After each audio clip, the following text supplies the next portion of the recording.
Isipin mong may makasalubong kang isang tao na ngumiti, kumurap, nakipag-usap, at tumingin sa'yo ng direkta sa mata.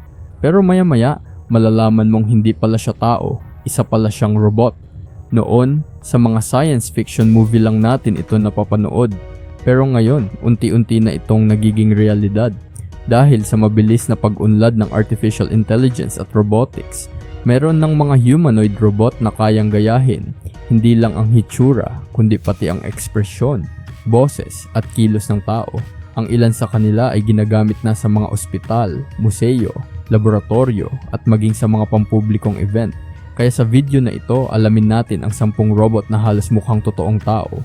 Pero bago ang lahat, baka pwede muna ako makahingi ng like at pakisubscribe na rin ang aking channel. Sobrang halaga po sa akin ito. Maraming salamat po. Simulan na natin. Tara? Hindi lahat ng humanoid robot ay ginawa para maging assistant o tagapaglingkod. Ang Alter 3 mula sa Japan ay nilikha upang tuklasin kung paano maaaring maging malikhain ang artificial intelligence. Sa unang tingin, mapapansin agad ang malatao nitong ulo, mata at galaw ng katawan. Ngunit ang pinakanatatangi rito ay ang kakayahan nitong gumawa ng sariling galaw at minsan ay tila nag-i-improvise pa habang nasa entablado. Gumagamit ito ng AI at iba't ibang sensors upang tumugon sa paligid nito at makipag-interact sa mga tao. Nakapag-perform na rin ito sa mga konsyerto kasama ang mga tunay na musikero.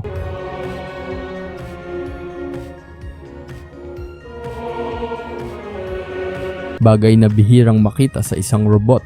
Bagamat hindi pa ito perpektong kamukha ng tao, ipinapakita ng Alter 3 kung paano unti-unting nabubura ang hangganan sa pagitan ng makina at malikhaing pag-iisip ng tao.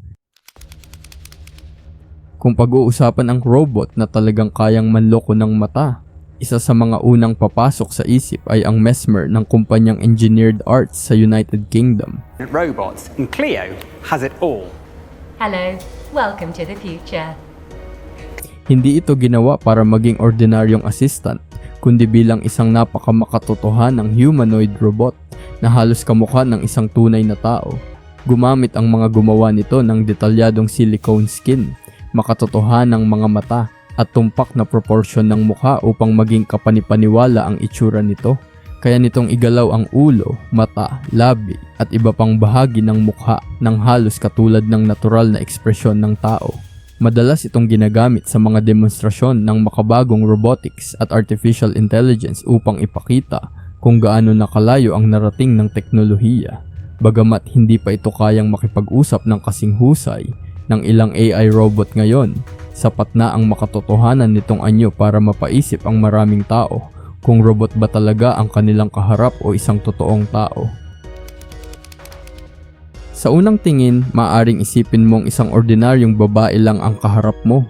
Ngunit ang Nadine ay isa sa mga pinakaunang humanoid robot na talagang idinisenyo upang magkaroon ng natural na pakikipag-usap sa tao. I can speak of emotions and I can recognize people.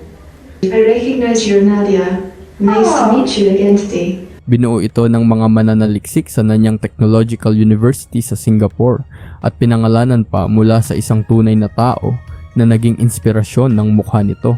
Gumagamit si Nadine ng artificial intelligence upang makilala ang mga mukha, maalala ang mga taong nakilala na niya at makipag-usap gamit ang natural na ekspresyon ng mukha at galaw ng katawan. Kaya rin niyang ngumiti, kumurap at tumingin sa kausap sa paraang halos katulad ng ginagawa ng isang tao. Dahil sa kakayahang ito, naging bahagi siya ng iba't ibang research project tungkol sa customer service at pag-aalaga sa mga matatanda. Ipinakita ni Nadine na ang mga robot ay hindi lang maaaring maging matalino, kundi maaari ring maging mas natural at mas komportableng kausap ng tao. Noong unang ipinakita sa publiko ang Jia sa China, marami ang namangha sa halos totoong-totoo nitong mukha. Dahil dito, tinawag pa ito ng ilang media bilang robot goddess. Who are you? I am a robot named Gia. Binuo ito ng University of Science and Technology of China upang maipakita ang pagsulong ng bansa sa larangan ng humanoid robotics. Ang mukha nito ay may detalyadong balat, mahabang buhok at mga ekspresyong halos kahawig ng isang tunay na babae. Kaya nitong ngumiti, kumurap, igalaw ang ulo, at sumagot sa mga simpleng tanong gamit ang speech recognition at artificial intelligence. Bagamat limitado pa rin ang kakayahan nitong makipag-usap kumpara sa mga modernong AI ngayon, naging malaking hakbang si Jia sa paggawa ng mga robot na mas madaling tanggapin ng tao. Hanggang ngayon, isa pa rin ito sa mga pinakakilalang humanoid robot na nagpakita kung gaano nakalapit ang teknolohiya sa paggaya sa hitsura ng tao. Habang maraming humanoid robot ang ginawa para sa entertainment o pananaliksik, ang Grace ay nilikha para sa isang mas mahalagang layunin, ang pagtulong sa pangangalaga ng kalusugan. I can do all kinds of things for elderly people. I can visit with people and brighten their day with social stimulation. Binuo ito ng Hanson Robotics, ang parehong kumpanyang gumawa kay Sophia. Idinisenyo si Grace upang tumulong sa mga ospital at healthcare facilities, lalo na sa pakikipag-usap sa mga pasyente at pagbibigay ng pangunahing impormasyon tungkol sa kanilang kalagayan. Mayroon itong makatotohanang mukha, natural na ekspresyon, at kakayahang makipag-usap sa iba't ibang wika gamit ang artificial intelligence. Kaya rin nitong makilala ang emosyon ng taong kausap batay sa ekspresyon ng mukha at tono ng boses. Bagamat hindi nito mapapalitan ang mga doktor at nurse, malaking tulong ito sa mga lugar na kulang sa healthcare workers. Si Grace ay isang halimbawa na ang humanoid robots ay hindi lamang kahanga-hanga sa itsura, kundi maaari ring magkaroon ng mahalagang papel sa pagpapabuti ng buhay ng tao. Kung may robot na talagang ipinanganak para humarap sa maraming tao, iyon ay ang Robotespian. Binuo ito ng kumpanyang Engineered Arts sa United Kingdom bilang isang humanoid robot na kayang magsalita, umarte at makipag-interact sa mga bisita sa mga museo, science center at iba't ibang pampublikong lugar. Most dictionaries say a robot is an automated machine that can be programmed to perform a variety of specific mechanical functions. Whew! Like the robotic arm up. Bagamat hindi ito kasing realistic ng ibang robot sa listahang ito pagdating sa balat, napakahusay naman nitong gayahin ang kilos at ekspresyon ng tao.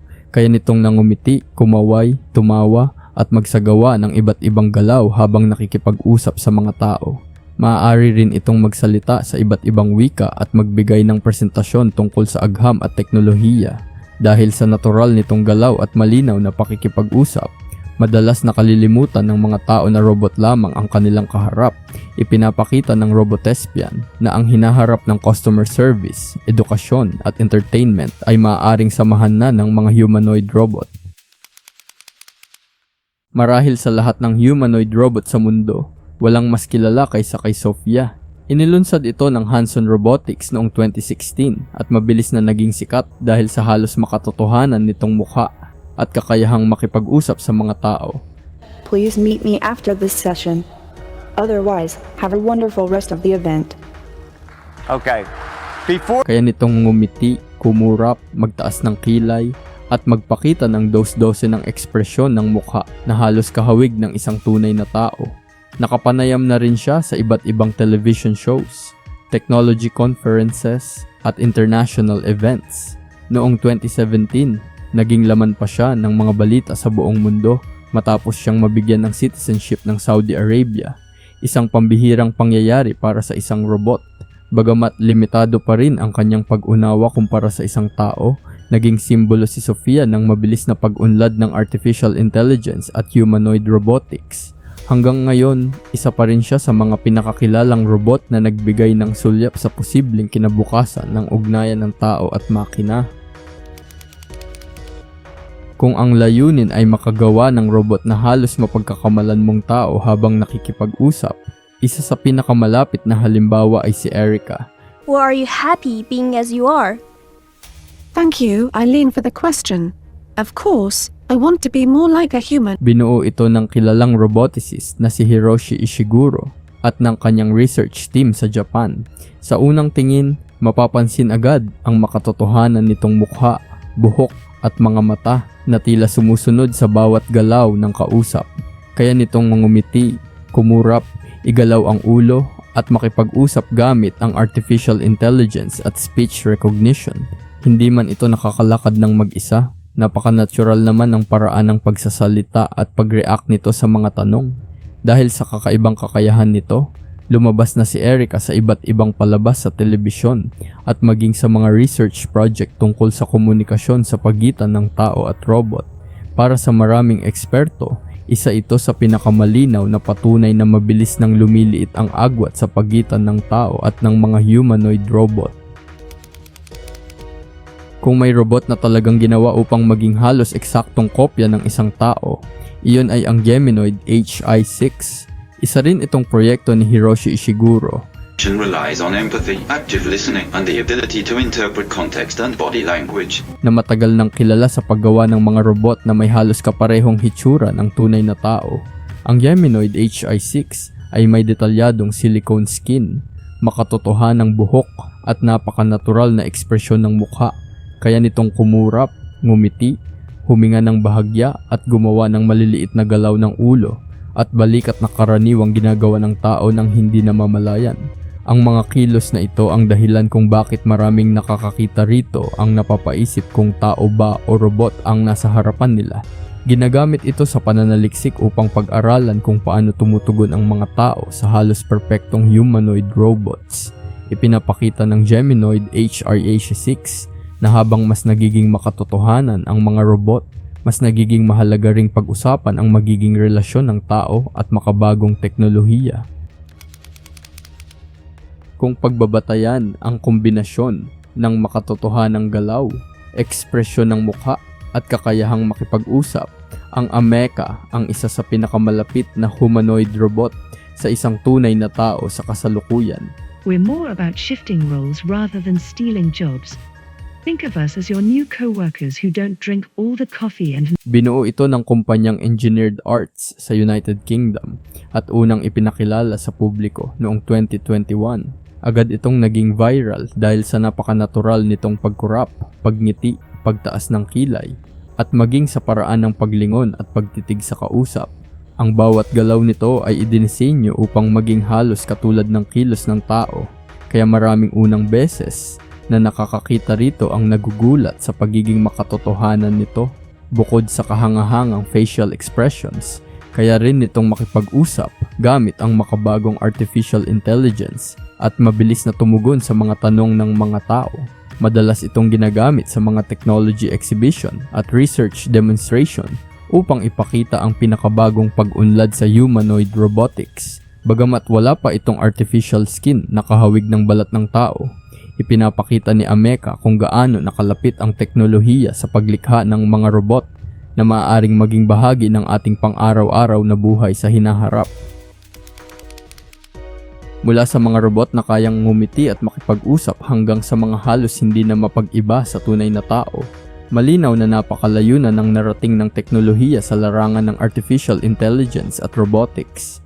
Bagamat karamihan sa kanila ay ginagamit pa lamang sa pananaliksik, edukasyon at mga demonstrasyon, posibleng sa mga susunod na taon ay mas madalas na nating makasama ang mga humanoid robot sa mga ospital, opisina, paaralan at maging sa ating mga tahanan. Ang dating napapanood lamang sa mga science fiction na pelikula ay unti-unti nang nagiging bahagi ng realidad. Ang tanong ngayon ay, handa na ba tayong mamuhay kasama ang mga robot na halos mukhang totoong tao? Kung nagustuhan mo ang video, huwag kalimutang i-like, i-share, at mag-subscribe sa channel. I-comment din sa ibaba kung alin sa mga robot na ito ang pinakanakagulat para sa'yo at kung anong countdown topic ang gusto mong makita sa susunod.